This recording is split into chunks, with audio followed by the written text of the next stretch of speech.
Okay, so we're at Romaine Park today.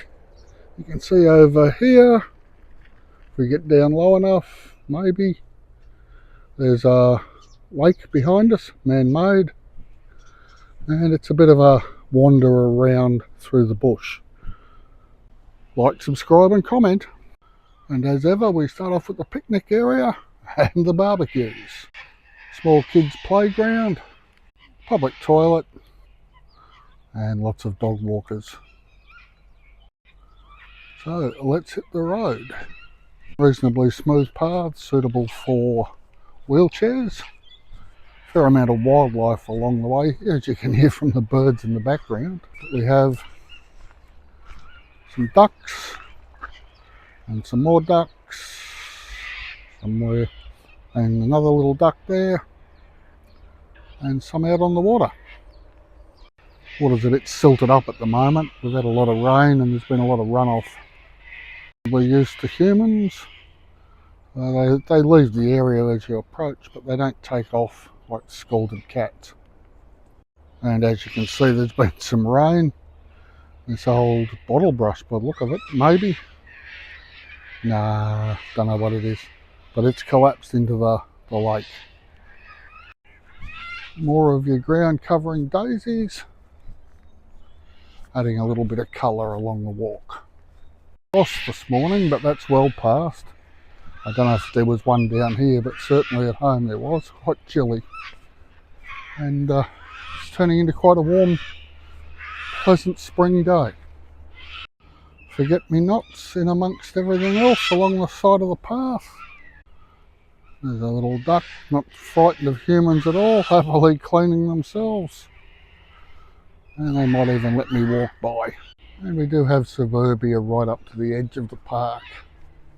Nice bunch of lilies there, just growing down at the edge of the water. A little bit of a rise here, but nothing too strenuous. And some old deceased gum trees up here. We'll have a closer look when we get there. Quite impressive old things. Long deceased. You can see they've trimmed the tops there, but there's habitat. I don't know if you saw the cockatoo fly in there. See if we can get round to it on the other side. The path leaves the body of the water and runs up the back here through more formally made roadways.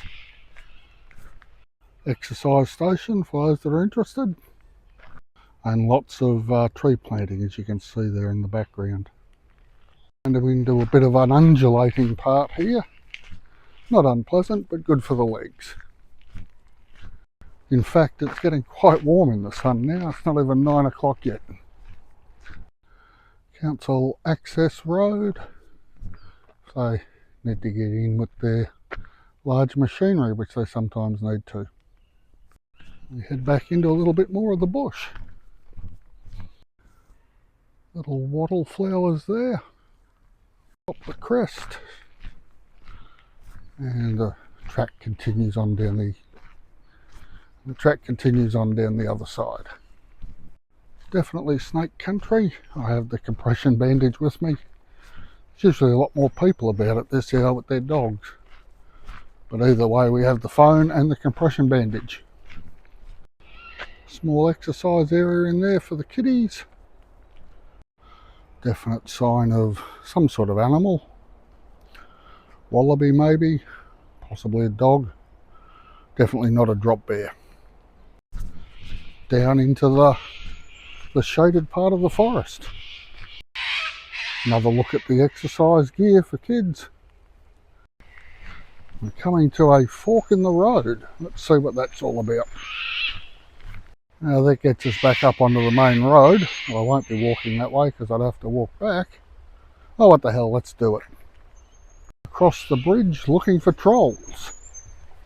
Pleasant enough little walk. Lots of tree ferns there. And a huge bed of forget-me-nots on both sides. The bridge. See the water's flowing reasonably quickly there. Not as quickly as Guide Falls in the last video. Put a link at the end of the show for that. but certainly flowing quickly enough. Quite an interesting little boardwalk this, quite eerie to be in amongst all the trees, tree ferns. And I hope the mic's picking up the gurgling of the water because it's really quite calming and relaxing. So that small bird up there, it's not that small, next to the tree, it's a native hen, also known in the trade as a turbo chook, the speed they run at. Looks like it's setting up a nest. It has a mouthful of material for us. Now the pathway goes out and up, but not sure if you can see the little fella in there, but we have ourselves a wallaby. Try to get a different angle. No, as soon as I came around the corner to look at a different side of him, he took off. The path continues upwards. A couple of dog walkers approaching, so we'll put the camera down. Looks like there's some sort of road work being done here. So we might say that's far enough for this morning and turn around and follow the rest of the loop back.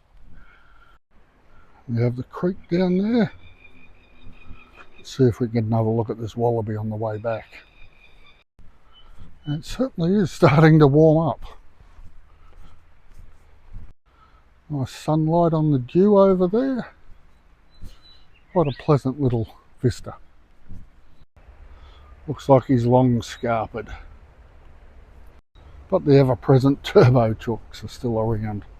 They're not so concerned about humans. They tend to take off at a great rate of knots if we get too close. Back over the bridge. Water still bubbling away very pleasantly. And off the bridge. Approaching the one we first crossed on this side track. No, I got that wrong. Maybe they've added an extra bridge while I was off on the side quest. Who's to know?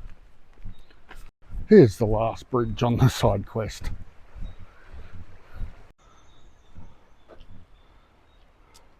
Plenty of choices here. It's a bit of a walk down to the coastal pathway and a decent walk into town.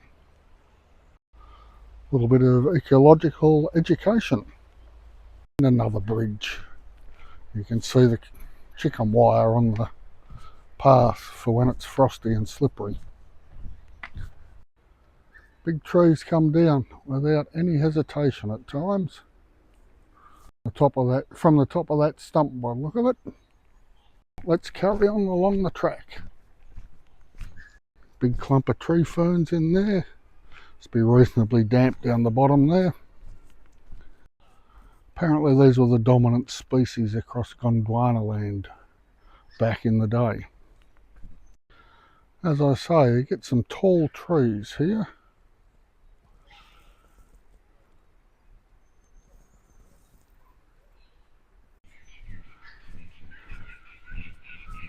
Hear the ducks in the background there getting wound up about something.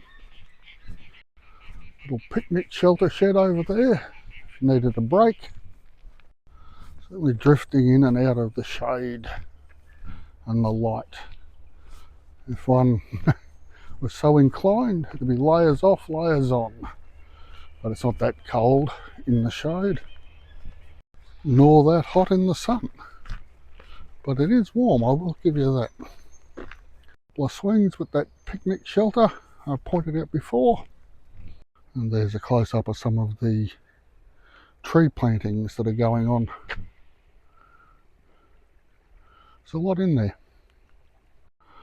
This path goes over to where the council access road is that we saw earlier. The main drag continues this way. Little bit of an uphill climb, but nothing too strenuous. You could still do it in a wheelchair, it'd be a bit bouncy in places. Back into the shade of this avenue of pine trees of some description. Reasonably pleasant in the shade here, but It's a little bit eerie with the light breaking through the gnarled branches. On the downhill run, approaching another directional change choice post. That's the one in blue. You on here down to the beach, South Burnie. It's a fair walk. It's even further into town, but a lot closer than it was. Just backtracking a little bit, you can see where our creek that we were following falls out into the lake. Back on track, following one arm of the lake, you can see there's a small island there in the middle of it. Some ducks gathering there, others landing. Peaceful and pleasant little spot. And on the bank we have some turbo chooks. They should do their turbo thing as I approach, but they're clearly not concerned by humans at all. A wall of trees along the side of the reserve, giving a little bit of feeling of privacy. And you can see that island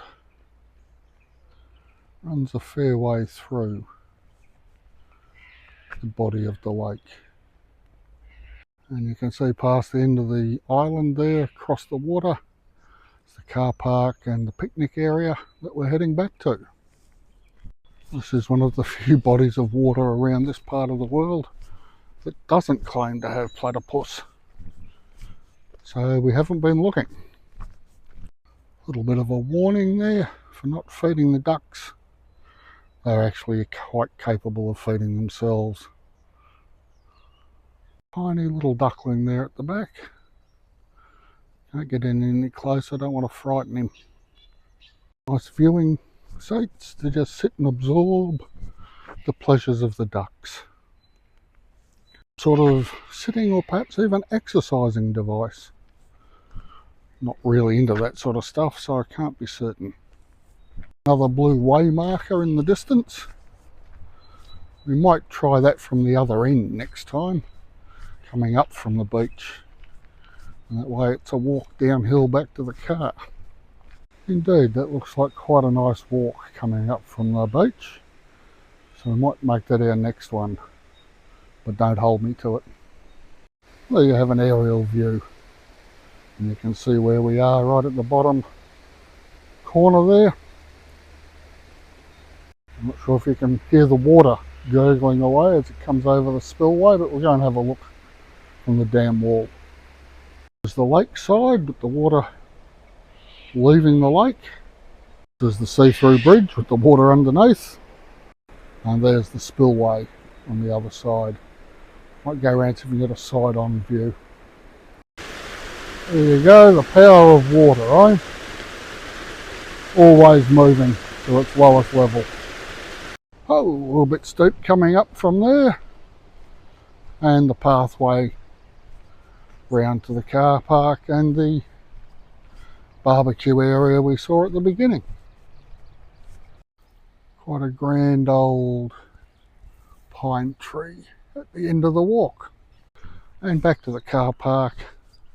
Might just sit and have a bit of a sip of water down here at the picnic spot. Oh, quite a pleasant little walk that.